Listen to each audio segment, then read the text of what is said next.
በስመ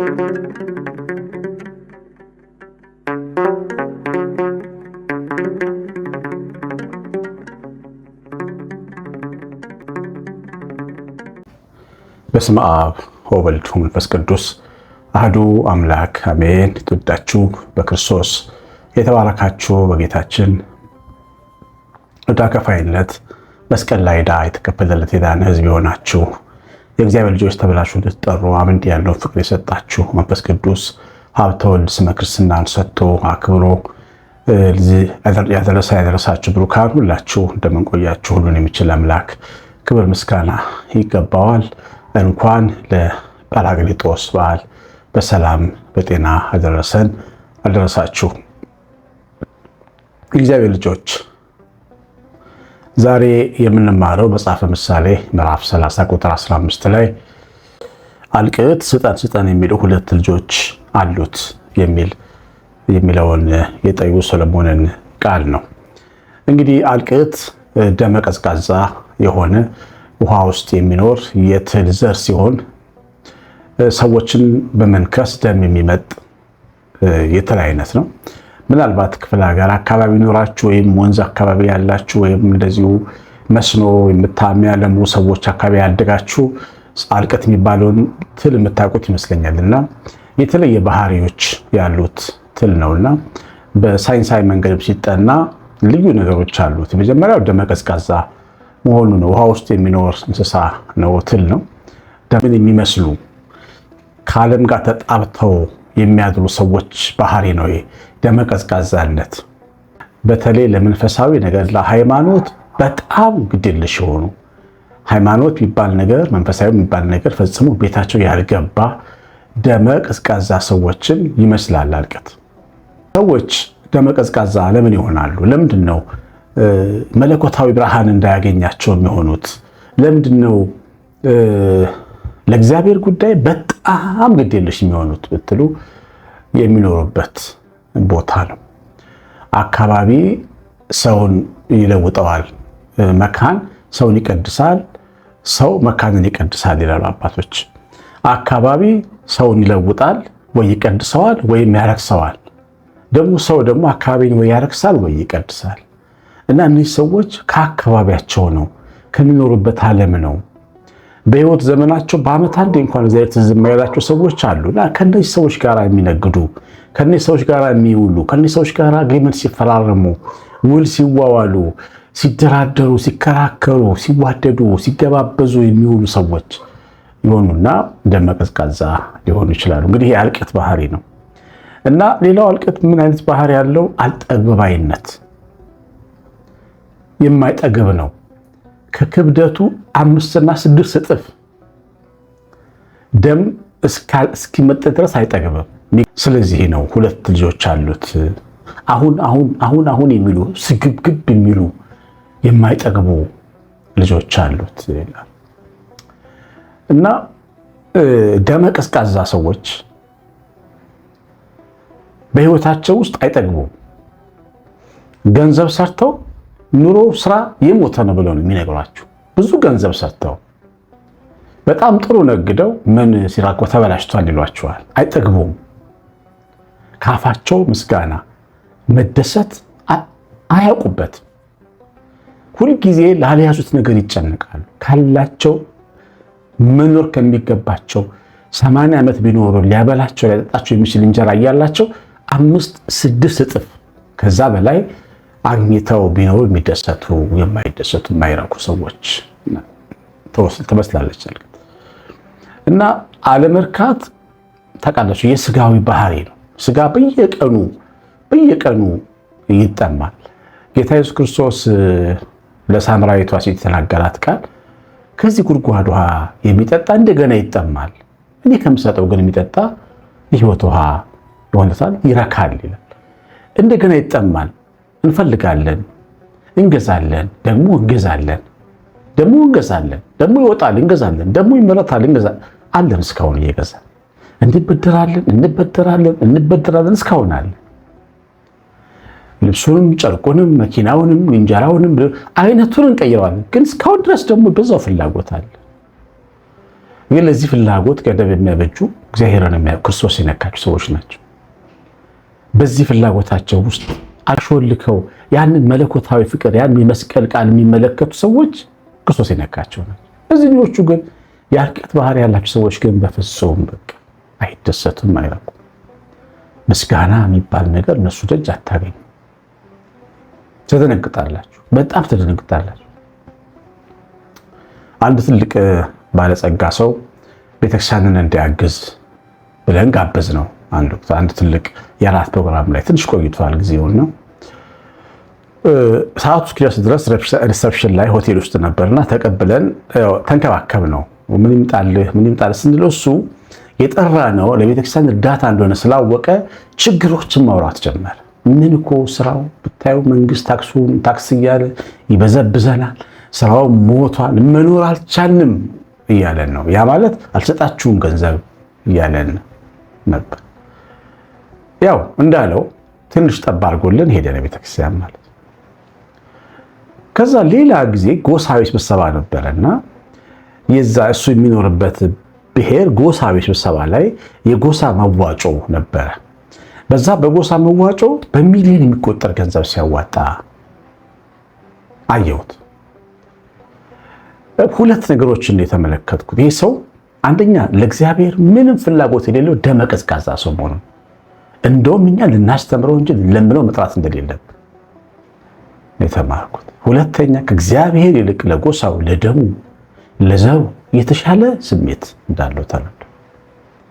ብዙ ክርስቲያኖች እንደዚህ ናቸው። ግን መስጠት ሳይሆን መውሰድ፣ መምጠጥ፣ ከራሷ 5-6 እጥፍ ደም መውሰድን፣ አለመጥገብን፣ አለመደሰትን እንደምትወክል አይነት ህይወት ሊኖር ይችላል። እና በጣም ብዙ ሰዎች እንደዚህ አይነት ህይወት አላቸው።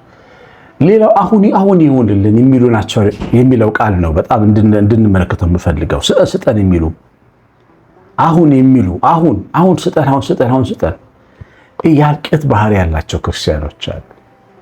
እግዚአብሔርን ዛሬውኑ ስጠኝ፣ አሁኑኑ ስጠኝ የሚሉ ሁላችሁ እግዚአብሔርን የፈለግነው መለመን እንችላለን። አሰራሩን ግን ለሱ መተው አለብን። ጊዜውን ለሱ መተው አለብን።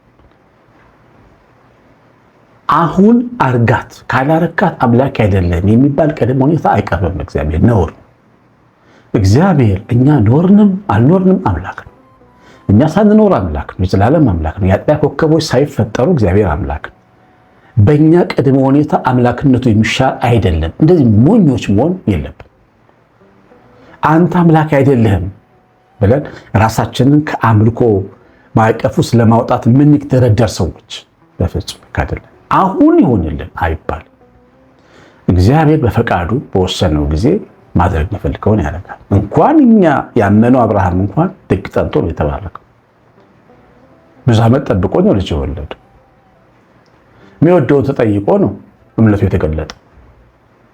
አንዳንዶቻችን አንሰጥም፣ ፈጽሞ አንሰጥም። መስጠት አንወድ፣ ምንም ነገር አንሰጥም። ለቤተክርስቲያን አንሰጥም፣ ለሰው አንሰጥም። መሰብሰብ ብቻ እንዳልቀት።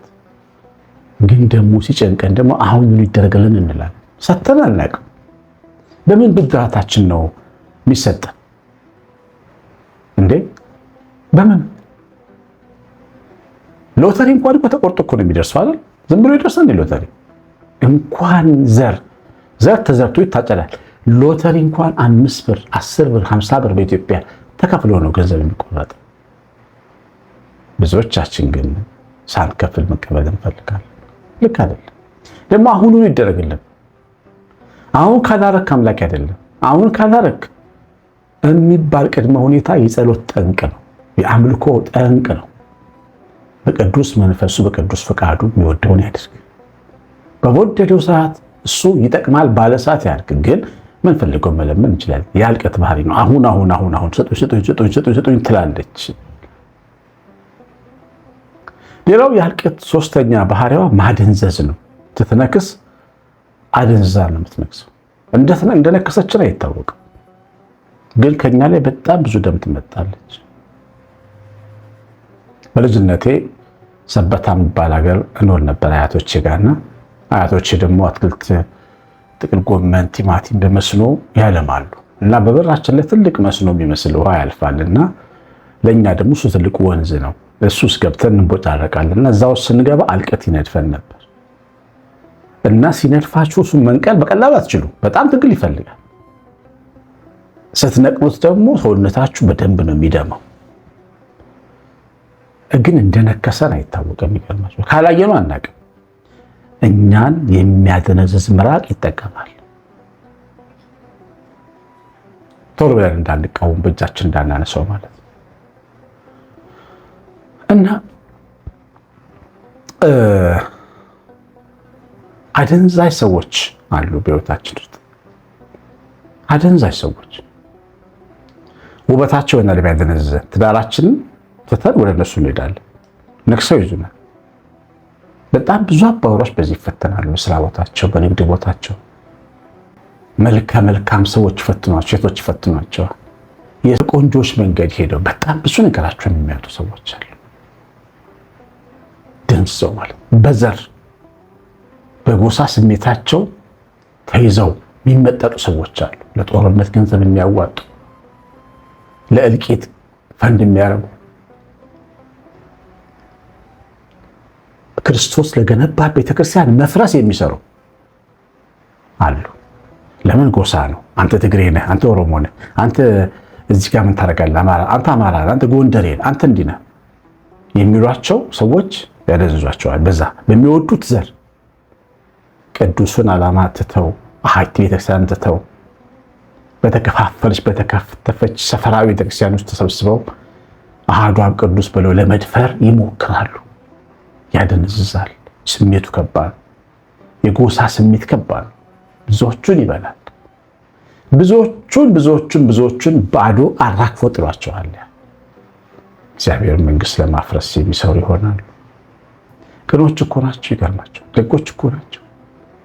ግን አልቅቱን እርፎ ያደነዛቸዋል። አመለካከቱ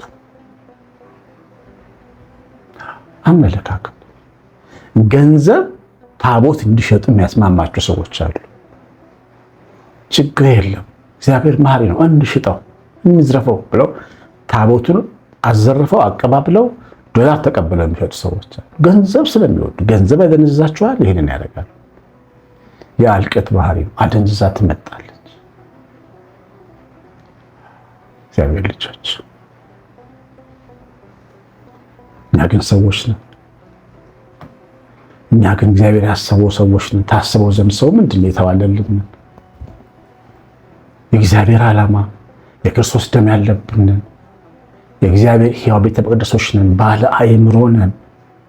እንዴት እንደምንኖረው የምናቀነን አምላካችንን የምናቀነን ደመ ሞቃት የክርስቶስ ፍቅር ያሞቀንን እሳቱን ነበልባሉ የሚያነደንን እንደዛ ነው መሆን ያለብን። ኖረን በልተን ጠጥተን መቃብር መግባት ያሳፍራል። በልተን ጠጥተን ብቻ መሞት ያሳፍራል። ከመስቀሉ እግር ስር ቆመን ችንካሩን ነክተን እንደ ቶማስ ጌታ አምላኬ ብለን ትንሣኤውን አይተን እንደነ እመቤታችን እንደነ ዮሐንስ መስቀሉ ስር ቆመን አልቅሰን ስጋውን በልተን ደሙን ጠጥተን ሰዎችን ረድተን ቤተክርስቲያንን ረድተን ሀገር ረድተን ሰርተን አትርፈን አካፍለን ደግሞ ሰርተን ነው መጠቅለል ያለብን። እግዚአብሔር አልቅት የማይጠግብ ፍጥረት እንደሱ አይደለም። ይሄ ትልቅ ትምህርት ሊሆነን ይገባል። የሰማነውን በልቦናችን ይጻፍ። እግዚአብሔር ቸርነት እመቤታችን ራይት በረከት የመላት ጥበቃ አብሮን ይሁን። በትምህርቱ ብዙ ታላላችሁ ተስፋ አደርጋለሁ። የሁለት እናቶች ማሳሰቢያ አሳስቤ ነበር ትናንት። አንዷን እናት አንዲት እህቴ ወስዳለች። አንዲት እናት ግን ትቀራለች። ልጆች አሏት፣ ባሏ የለም በህይወት። እሷን መደገፍ ማገዝ በአመት 50 ሺህ ብር መክፈል የሚችል ሰው በየአመቱ ነው የሚደረገው። ይህን ማድረግ የሚችል ሰው ነገር 911 41380 ስልክ ዋትስአፕ ቴሌግራም ባይበል ላይ ያለው ኮሜንት ሳታረጉ ላይክ ሳታረጉ አትውጡ። እግዚአብሔር እናንተን ቤታችን ይባርክ። ቀሲስ አሸናፊ ነኝ። ሰላም